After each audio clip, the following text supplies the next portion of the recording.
নমস্কার বন্ধুরা, আপনাদের সকলকে স্বাগত জানাই আমার চ্যানেল নবান্নের সমাহারে। আজ আবারও আপনাদের জন্য নিয়ে হাজির হলাম একটা দারুণ স্বাদের রেসিপির ভিডিও। আজকে আমি আপনাদের সাথে শেয়ার করতে চলেছি কাঁঠাল বীজের একটা দুর্দান্ত স্বাদের রেসিপি।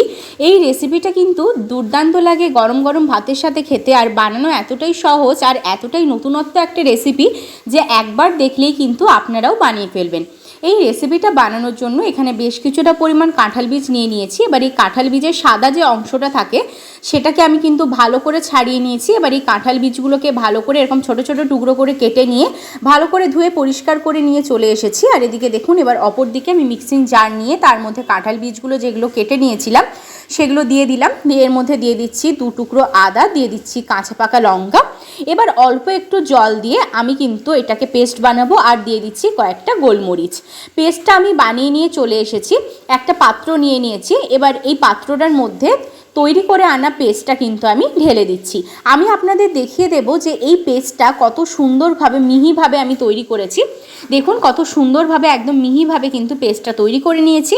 এবার এর মধ্যে দিয়ে দিচ্ছি কিছু গুঁড়ো মশলা। প্রথমেই দিয়ে দিচ্ছি হলুদ গুঁড়ো, দিয়ে দিচ্ছি স্বাদ মতো নুন। এখানে এবার আমি দিয়ে দেব একটু গরম মশলা। এবার এখানে আমি দিয়ে দিচ্ছি অল্প একটু চিনি। চিনিটা দিলে কিন্তু স্বাদটা খুব সুন্দর আসে, সেজন্য অল্প একটু চিনি ব্যবহার করলাম। আর দিয়ে দিচ্ছি এখানে আমি বেসনটা এখানে আমি ব্যবহার করছি 2 চামচ মতো। এবার ভালো করে সমস্ত কিছু আমি এর সাথে মিশিয়ে নিচ্ছি। প্রথমে ভালোভাবে মিশিয়ে নেব, যদি জল লাগে অল্প একটু জল কিন্তু এর মধ্যে আমি ব্যবহার করব। দেখুন আমি মিশিয়ে নিয়েছি। এবার এর মধ্যে অল্প একটু জল লাগবে, জল দিয়ে আমি সুন্দর করে ব্যাটারটা তৈরি করে নেব। তারপর কিন্তু আমি আপনাদের দেখাবো। আর এখানে কিন্তু ব্যাটারটা একদমই পাতলা হবে না, এখানে ব্যাটারটা একটু ঘন মতো হবে। ওটা একদম তৈরি হয়ে গেছে। এবার অপর দিকে দেখুন আবারও একটা পেস্ট বানাবো, সেজন্য মিক্সিং জারটা নিয়ে নিয়েছি। এবার এর মধ্যেই দিয়ে দিচ্ছি আমি একটা টমেটো, দিয়ে দিচ্ছি কয়েক টুকরো আদা, আর দিয়ে দিচ্ছি কাঁচা পাকা লঙ্কা, দিয়ে দিচ্ছি 1/2 চামচ গোটা ধনে, 1/2 চামচ গোটা জিরে, 1/2 চামচ মৌরি। এখানে মৌরিটা দিলে কিন্তু খুব সুন্দর একটা স্বাদ আসে। এবার অপর দিকে দেখুন এই পেস্টটা তৈরি করে নিয়ে আসার পর অপর দিকে আমি গ্যাস জ্বালিয়ে কড়াই বসিয়ে তার মধ্যে দিয়ে দিয়েছি পরিমাণ মতো সাদা তেল। এখানে কিন্তু সাদা তেলটা পরিমাণে অল্প দেব। এবার যে আমি পেস্টটা তৈরি করেছিলাম, দিয়ে সুন্দর করে তৈরি করেছিলাম কাঁঠাল বীজের পেস্টটা, সেটা দিয়ে দিলাম। দিয়ে এখানে কিন্তু এটাকে একটু শক্ত মতো করে নেব, সেজন্য প্রথমে একটু তেল দিয়ে আমি ভালো করে পেস্টটাকে একটু শক্ত মতো করে নিচ্ছি। যেহেতু এখানে আমি ওটাকে একটু ধোকলা বানাবো, সেজন্য কিন্তু পেস্টটা শক্ত করতে হবে। এইভাবে অনবরত নাড়াচাড়া করে নেব। নাড়াচাড়া না করলে কিন্তু নিচের দিকে লেগে যেতে পারে, সেজন্য অনবরত নাড়াচাড়া করতে করতে এটাকে আমি শক্ত করে নেব। দেখুন কত সুন্দরভাবে শক্ত হয়ে গেছে, আর পেস্টটা কিন্তু নিজে থেকেই কড়াই ছেড়ে দিচ্ছে। এবার আমি গ্যাসের ফ্লেমটা অফ করে দিয়ে অপর দিকে একটা থালা নিয়েছি, তার মধ্যে আগে থেকে সাদা তেল মাখিয়ে রেখেছিলাম। এবার এই পেস্টটা তার মধ্যে দিয়ে, মানে এই ডোটা এর মধ্যে দিয়ে দিলাম। দিয়ে তারপরে কিন্তু এটাকে আমি একটা শেপ দিয়ে দিচ্ছি চৌকো মতো শেপটা দিয়ে ভালো করে এটাকে একটু সময় রেখে দেব। দিলে এটা কিন্তু খুব সুন্দরভাবে একদম শক্ত হয়ে যাবে। একটু সময় পর আমি আপনাদের দেখাচ্ছি। দেখুন ফিরে এলাম 5 মিনিট পর, এটা খুব সুন্দরভাবে সেট হয়ে গেছে। এবার এটাকে আমি কিন্তু একটা ছুরির সাহায্যে কেটে নেব। দেখুন কত সুন্দরভাবে কিন্তু কাটা হয়ে যাচ্ছে। যদি খুব ভালোভাবে আপনারা কড়াইয়ের মধ্যে এটাকে শক্ত করে নেন তাহলে কিন্তু বেশি সময় লাগে না এটা সেট হওয়ার জন্য। আর দেখুন কত সুন্দরভাবে নিজের থেকেই কিন্তু ছেড়ে যাচ্ছে, দুর্দান্ত হয়েছে দেখতে। আর খুব সুন্দরভাবে কিন্তু এটা সেটও হয়ে গেছে। এবার এগুলোকে সাইডে রেখে দিয়ে অপর দিকে আমি আবারও গ্যাস জ্বালিয়ে কড়াই বসিয়ে তার মধ্যে অল্প পরিমাণ দিয়ে দিলাম সাদা তেল।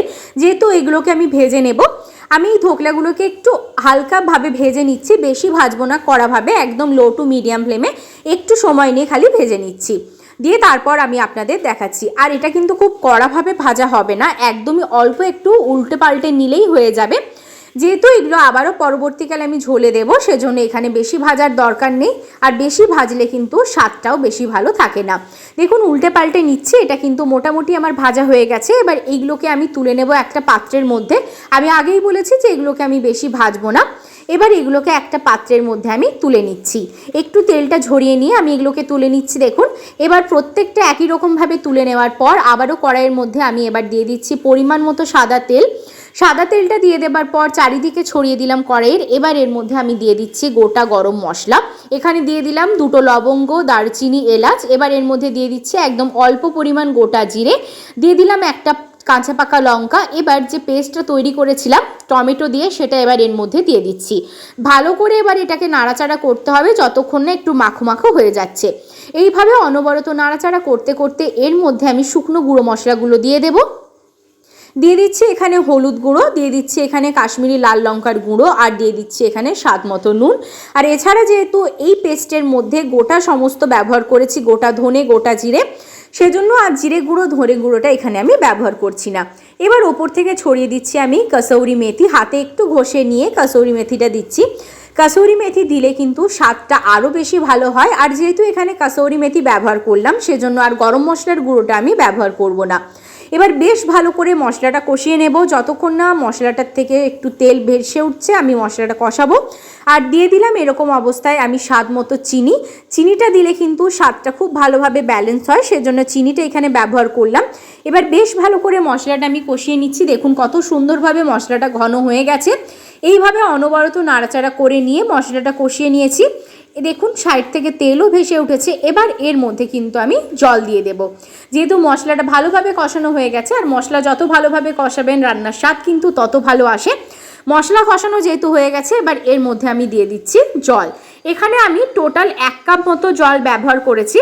একটু প্রথমে জল দিয়েছিলাম, তারপরে আবারও এখানে আমি জলটা ব্যবহার করব, সেজন্য এখানে টোটাল আমি 1 কাপ মতো জল ব্যবহার করেছি। জলটা দিয়ে দেওয়ার পর ভালো করে সমস্তটা নাড়াচাড়া করে নিয়ে এটাকে বেশ ভালো করে ফুটতে দেবো। যতক্ষণ না এটা ফুটে উঠছে অপেক্ষা করব। দেখুন এখানে খুব ভালোভাবে ফুটে উঠেছে। এবার এক এক করে আমি দিয়ে দিচ্ছি কাঁঠাল বীজের ধোকলাগুলো। সমস্ত ধোকলাগুলো এর মধ্যে দিয়ে এটাকে কিন্তু বেশিক্ষণ আর ফোটাবো না, 3 থেকে 4 মিনিট মতো এটাকে ফুটিয়ে নেব, তাহলে কিন্তু এটা হয়ে যাবে। আর এটাকে বেশি এখন নাড়াচাড়া করব না, আলতো হাতে একটু নাড়াচাড়া করে নিলেই রেসিপিটা আমার একদম রেডি হয়ে যাবে।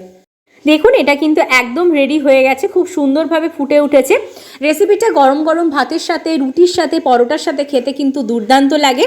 এই রেসিপিটা যদি আপনারা ফেসবুক পেজ থেকে দেখে থাকেন অবশ্যই পেজটা ফলো করতে ভুলবেন না। আর ইউটিউব থেকে দেখলে কিন্তু নতুন সদস্য হলে সাবস্ক্রাইব করে দেবেন। বাড়িতে একবার অবশ্যই বানাবেন। আবারও আপনাদের সাথে দেখা হবে একটা নতুন স্বাদের রেসিপি নিয়ে।